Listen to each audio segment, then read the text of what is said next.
J'étais en Angola pour émigrer. Mon but était de voyager en Europe. Là-bas je me suis fait des amis et nous étions comme une famille, mangeant ensemble et dormant ensemble, faisant face à la vie ensemble, car les gens que j'ai rencontrés étaient vraiment une famille. Bien que nous ne nous soyons rencontrés que là-bas, nous avons construit un lien familial. Le Seigneur m'aida et certains d'entre nous, et nous avons voyagé en France. Mais beaucoup de nos amis qui étaient comme une famille restèrent en Angola. Quelques mois plus tard, j'ai reçu un appel d'une des sœurs que j'ai laissées en Angola. Elle me disait: la situation économique du pays s'est détériorée, le pays n'est plus comme vous l'avez laissé, je vous appelle à l'aide car je n'ai pas de travail et incapable de payer le loyer, puisque je prêchais toujours qu'il faut pratiquer la libéralité, la charité et aider ceux qui ont moins de chance et des privilèges. Je n'ai pas hésité, j'ai envoyé à mon ami $200 américains, mais une semaine plus tard, j'ai vu de nombreux appels manqués de mon ami dans mon téléphone. Je me demande ce qui n'allait pas car je lui ai déjà envoyé l'argent qu'elle voulait.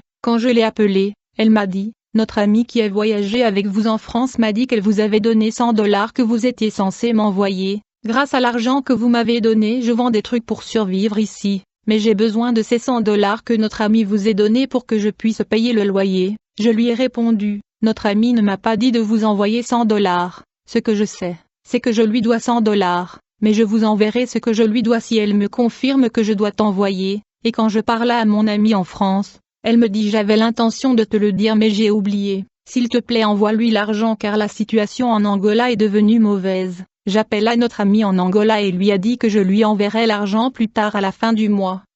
Elle m'a supplié et dit: s'il vous plaît, je dois payer le loyer, envoyez-le de toute urgence. Mais je n'ai ressenti aucun sentiment d'urgence malgré ces appels répétés dans mon téléphone. J'ai oublié ma promesse de fin de mois. Une semaine après la fin du mois, je me rends compte que mon ami qui m'appelait tout le temps pour me déranger de lui envoyer de l'argent ne m'appelait plus, et il y avait comme un silence de sa part. J'ai trouvé ça étrange. Ce jour-là, après avoir prié, je me suis endormie. Immédiatement j'ai entendu la voix audible du Seigneur, qui m'a dit: Adeline, je viens te conduire au tribunal. Je veux que tu vois comment se passe la procédure judiciaire et les accusations aujourd'hui au tribunal. À ce moment j'ai vu que j'étais de retour en Angola dans une installation comme une maison. Il m'a dit de m'asseoir, vous verrez ce qui se passe à l'extérieur. Quand je regarde, j'ai vu à l'extérieur comme beaucoup de conteneurs, il y avait des gens en file à l'intérieur de ces conteneurs, ils faisaient la queue devant le bureau du juge, et ils étaient appelés les uns après les autres. Le Seigneur me dit: ce que vous voyez à l'extérieur est le tribunal de la nuit, vous devez voir ce qui va arriver. Les gens que vous voyez dans la file d'attente sont venus accuser les gens au tribunal, ils sont venus porter plainte et lancer des procédures judiciaires contre les gens. Vous devez entendre comment ils accusent les gens et entendre ce qu'ils disent. J'ai vu une femme dans la file d'attente étant appelée à venir porter plainte. On l'a demandé: qui voulez vous accuser? Elle a répondu: je suis venue porter plainte et accuser mon fils. Vous êtes venu intenter une action en justice contre votre fils, mais qu'a-t-il fait? Ont-ils demandé. La dame a répondu: je suis venue accuser mon fils parce que c'est moi qui l'ai élevé et souffert pour lui. Quand il grandissait, il était tout le temps malade et j'ai enduré beaucoup. J'ai payé ses frais de scolarité et l'a soutenu jusqu'à ce qu'il se marie. Aujourd'hui il dit qu'il a découvert que je suis une sorcière et qu'il ne me donnera plus son argent. Le juge lui demande: est-il vraiment ton fils que tu as mis au monde? Comment ton fils que tu portas dans l'utérus ait souffert pour peu décider de ne jamais donner son argent? Bien maintenant, comment pouvons-nous le sanctionner? Que voulez-vous que nous fassions? Dit la dame. Je veux qu'il soit viré de ce travail. Je veux qu'il manque d'argent pour le loyer. Je veux qu'il soit incapable de payer les frais de scolarité de ses enfants. Je veux qu'il atteigne un niveau où il lui manquerait même des vêtements à porter. Le juge a dit: d'accord, votre demande a été accordée, votre fils perdra son emploi, il lui manquera même des vêtements à porter. J'étais stupéfait de voir une mère peut aller jusqu'à ce niveau, souhaitant que son fils manque d'argent pour payer les frais de scolarité de ses petits-enfants. Le sorcier suivant a été appelé par le juge, qui lui a demandé: contre qui voulez-vous porter plainte?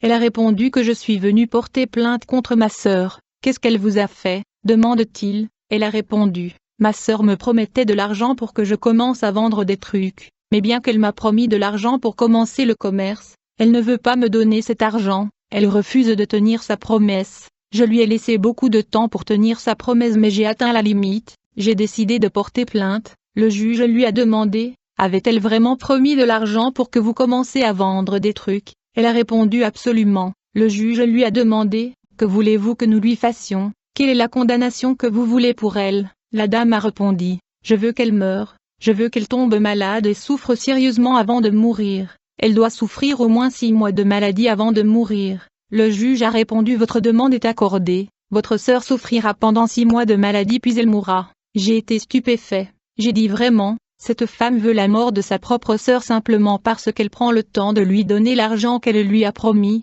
Je me demandais quel genre de tribunal où les gens accusent même le membre de leur famille et exigent des maux, des malheurs et des calamités sur leurs proches. Puis le juge a dit le suivant: j'ai vu un enfant qui était dans la file d'attente s'avancer, j'ai vu que dans cette file d'attente, plus les gens partaient, plus les sorcières se joignaient. Le juge demande à l'enfant: contre qui voulez-vous porter plainte?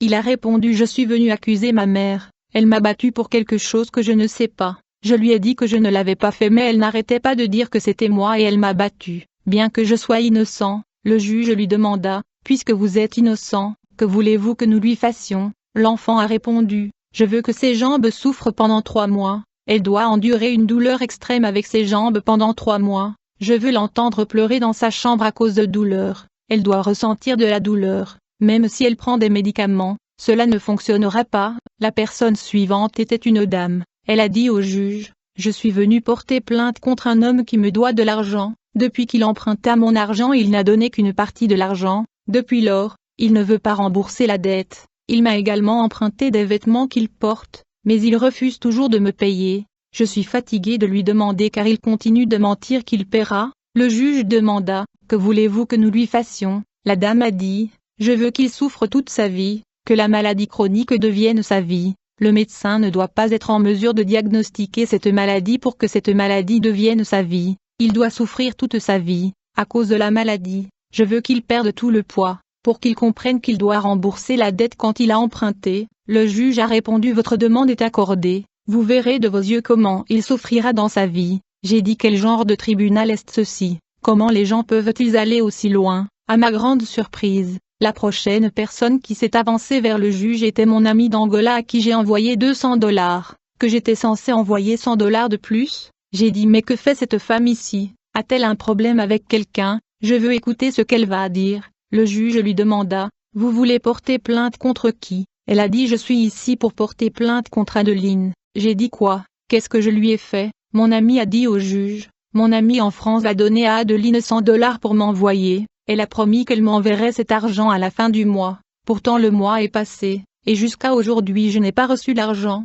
Je l'appelle plusieurs fois à la fin du mois mais elle a décidé de m'ignorer. Une semaine après la fin du mois j'étais toujours patiente en attendant son appel mais elle ne tient pas ses mots. C'est pourquoi je suis venue porter plainte contre elle. Immédiatement je me suis levée et j'ai sauté par la fenêtre vers mon ami d'Angola qui m'accusait. Je l'ai appelé par son nom et j'ai dit: vraiment vous êtes venu m'accuser devant ce tribunal à cause d'une $100.